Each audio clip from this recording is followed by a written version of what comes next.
vidéo n'a pas commencé, elle commence déjà très mal parce que je n'ai pas l'un des livres, parce que j'ai mis le mauvais point relais sur la livraison. Voilà. Sur ce, bonjour, bonsoir, tout dépendra de la raquette, vous regardez cette vidéo. On se retrouve aujourd'hui, comme vous l'avez deviné au cadre du décor, pour le 4e épisode du projet Chatham. Vraiment on avance bien et j'ai regardé normalement par rapport à la chronologie et tout, je devrais avoir terminé de tout lire d'ici octobre, donc pour Halloween, donc trop bien. Du coup aujourd'hui de quoi on parle, quelle a été la sélection?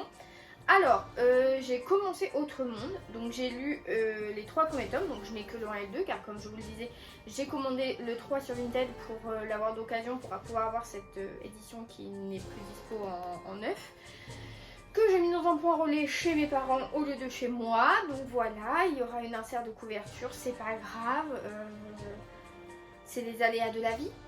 Tout ça pour dire que j'ai lu du coup en fait quand j'ai commencé Autre Monde, j'ai vu dans mon bouquin que il y avait plusieurs cycles, enfin il y a 2 cycles, donc il y a le premier cycle qui est les tomes 1, 2, 3, le deuxième cycle 4, 5, 6, 7 et après on a un séquel qui est un tome 8.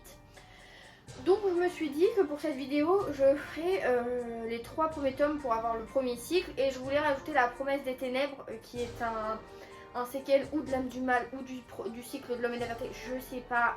D'ailleurs il faut que je fasse un disclaimer, j'y reviens après. Mais du coup voilà, en fait j'ai casé ça et comme le mois prochain je vais lire le diptyque du temps ou de je sais pas quoi, je rajouterai La Promesse des Ténèbres dedans pour quand même avoir 3 livres. Enfin voilà, on va voir, c'est compliqué comme d'hab, mais on va s'en sortir. Donc oui, mon disclaimer avant de commencer cette vidéo, c'est que dans ma vidéo précédente, enfin dans l'épisode 3, je l'ai ajouté en commentaire épinglé sous la vidéo et en dessous dans la barre d'informations. C'est que j'ai fait une erreur, c'est l'un d'entre vous qui me l'a fait remarquer, on en a échangé dessus. Effectivement, La Promesse des Ténèbres est dans les livres écrits après le cycle de l'homme et de la vérité, enfin dedans.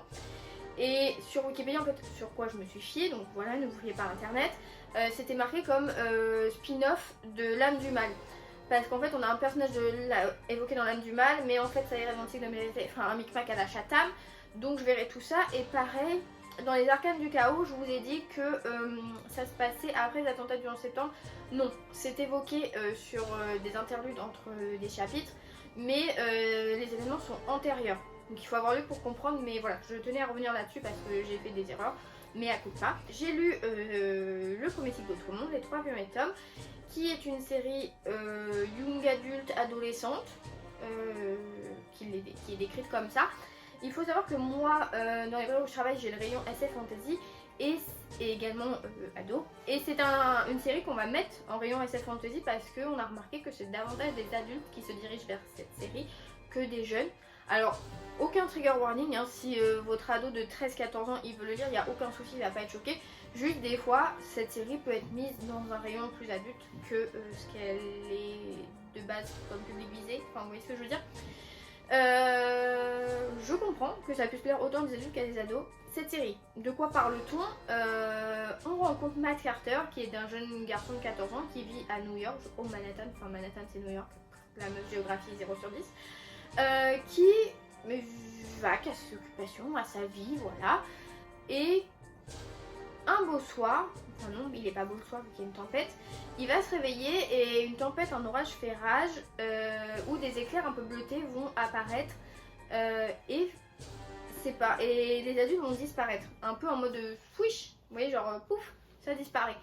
Et déjà de base il y avait un peu des événements climatiques qui étaient arrivés au sein du pays et du monde qui étaient un peu bizarres, donc on sent qu'on est déjà dans un truc qui nous rappelle un peu la théorie Gaïa où on avait déjà tout ce truc d'événements naturels, catastrophes naturelles, etc. Bref, je m'éparpille. Et du coup, suite à ça, ses parents vont avoir disparu, les adultes en général de manière globale aussi, ceux qui restent sont devenus pas très sympas, donc un peu des mutations, etc. Et il va retrouver l'un de ses meilleurs amis, Tobias, avec qui ils vont errer un peu dans les rues à la recherche d'autres survivants, d'autres enfants et ados comme eux.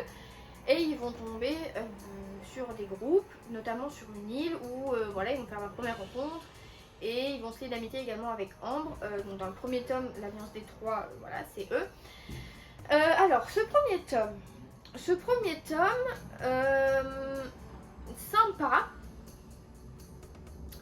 Je pense que si on me donnait un extrait du milieu du livre, je pourrais reconnaître que c'est du Chatham parce qu'on sent que sa patte est là. J'ai bien aimé. Après, comme je l'ai dit dans mon update lecture, je sais pas s'il y a un côté extraterrestre, parce que c'est pas dit clairement ou autre, parce qu'on sait pas d'où vient la menace. En fait, on sait qu'il y a autre chose, que ça vient d'au-dessus, entre guillemets, mais c'est pas dit clairement ce sont des extraterrestres ou des mutants ou ce que tu veux, tu vois. Je sais pas trop comment positionner parce que ça, c'est. Je sais pas pourquoi c'est des intrigues où j'ai vraiment toujours du mal avec les extraterrestres. Est-ce que mon esprit est trop cartésien, trop terre à terre? Je sais pas si j'emploie bien le mot cartésien, bref. Parce que dans la 5ème vague, déjà, ça m'avait fait tiquer un peu, genre, il débarque de là-haut, enfin d'ailleurs, trop bizarre. Donc, est-ce que c'est ça? Je ne sais pas. Après avoir lu le tome 2 et le tome 3, je ne saurais toujours pas le dire. Ce que je peux dire, du moins, c'est que on a quand même la présence assez importante de la religion. Alors, est-ce que je l'interprète mal ou pas? Je sais pas, mais j'ai trouvé que toute la religion, le côté Bible et tout, c'était vraiment très présent dans l'intrigue principale. Donc le tome 1 j'ai bien aimé, le tome 2 je l'ai moins aimé. Après j'ai mis la moyenne au 2, hein, j'ai mis 2,5 sur 5 au 2, ça c'est quand même très vite. Moi qui avais peur de pas aimer les personnages principaux parce qu'ils étaient adolescents, au final ça m'a pas du tout dérangé. J'aime beaucoup plutôt Matt d'ailleurs comme personnage, je le trouve vraiment très sympa. Le fait qu'ils aient 14 ans me perturbe un peu parce qu'ils ont quand même un côté. Enfin, quand ils agissent, quand ils parlent, etc., ils me font plus penser à des ados de 16 ans, vous voyez, genre, je sais pas, c'est parce que moi, les gamins de 14 ans que je côtoie, ils sont vraiment peu et 16 ans un peu plus matures. Mais voilà pour ça. Donc oui, je disais le 2, je l'ai moins bien aimé parce que du coup, on reprend après notre fin de tome 1. Donc, contrairement aux autres séries, trilogies, cycles de Maxime, où il n'y a pas réellement de lien, je peux parler de chaque tome indépendamment, là je peux parce qu'il y a réellement une suite. Dieu merci, nous avons une vraie série avec des cliffhangers. J'ai trouvé celui-là un peu plus rocambolesque justement parce qu'il y a des événements qui me paraissent un peu tirés par les cheveux, il y a des trucs un peu. Je sais pas, il m'a pas convaincu. En revanche, le tome 3 que je n'ai pas et qui va apparaître maintenant ici. Et celui que j'ai préféré pour l'instant. J'ai trouvé qu'il y avait beaucoup plus d'action. Il y a des révélations qui sont évidemment à mon sens prévisibles, on le voyait venir, mais après voilà, sur le public visé, j'ai envie de vous dire, tout est relatif. J'aime beaucoup l'évolution des personnages, la tournure que ça prend. Je trouve qu'au fil des 3 premiers tomes, en tout cas, l'écriture prend en maturité, alors qu'il n'y a pas tant d'années d'intervalle entre les 3, mais j'ai trouvé ça vraiment très chouette. Et effectivement, la fin est une vraie fin, donc fin du cycle 1. Est-ce qu'à l'époque, Maxime Chatham n'avait pas prévu aller plus loin et s'arrêter là? Je ne pense pas, parce que c'est quelqu'un qui réfléchit, ça se voit, et qu'on n'a pas toutes nos réponses. Et que c'est un peu trop beau pour finir aussi bien. Mais du coup, c'est une fin qui m'a convenu. Je sais pas à quoi m'attendre pour la suite en fait, parce que je me demande quel nouveau souffle va donner l'auteur à cette série, à ces personnages, parce que quand même, le deuxième cycle, c'est quand même 4 tomes. Parce que c'est quel, je sais pas si je peux le considérer en mode spin-off direct ou un truc qui a un lien direct. Je pense, ceci dit, que c'est une série qui pour moi a une double lecture. Je pense que si un public, que ce soit un trentenaire, un quarantenaire, le lit, il n'aura pas, je pense, la même lecture, la même interprétation de certains événements qu'un adolescent qui est le premier public visé. Donc voilà pour ça, je pense que oui, il y a une double lecture possible à cette série. Alors, est-ce que j'en ai les subtilités? Je ne sais pas. Est-ce que je pense avoir tout compris? Je ne sais pas et je ne pense pas. Je pense qu'il y a des trucs desquels je suis passée à côté, genre des subtilités où vraiment des doutes planent et je pense qu'il y a des choses que j'ai pas compris. Est-ce qu'il y a des références, comme il y a beaucoup la religion, etc. Est-ce que on est sur une représentation d'un monde futur? Est-ce qu'on est dans un rêve du gamin et dans 3 tomes il se réveille, en fait tout ça c'était faux? Est-ce que c'est une transition par rapport à l'adolescence, à l'adulte, l'imaginaire? J'en sais rien. Il y a trop de théories, j'en sais rien, mais je veux pas faire de recherche parce que je veux pas me spoiler. Tout ça pour dire que c'est pas mauvais. Là pour l'instant c'est pas ce que je préfère. Après, comme je vous dis, hein, si on me donne un extrait, je pense que je peux reconnaître la patte de Maxime Chatham. On sent que c'est un mec qui aime le jeu de rôle. Parce que c'est vraiment très cinématographique, c'est vraiment très réfléchi. On sent que dans l'écriture, la façon d'écrire, il y a des moments où ça peut être un lancer de dés, vous voyez, et c'est construit vraiment comme un scénario. Et notre Maxime Chatham est le maître du jeu. Et on sent quand même que derrière, il a vraiment ce côté où il adore ça.